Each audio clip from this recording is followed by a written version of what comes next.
समर्थ मी जोपर्यंत आवाज येत नाही ना तोपर्यंत हात नाही लावायचा. काय? जोपर्यंत आवाज येत नाही ना, तोपर्यंत हात नाही लावायचा.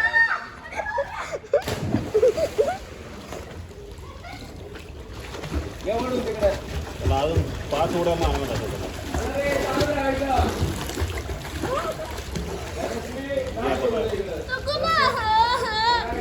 सांगितलं तुम्ही साईडला आला का तू साईडला आला का नाही तू उद्यापासून नाही लास्ट दिवस आहे आज.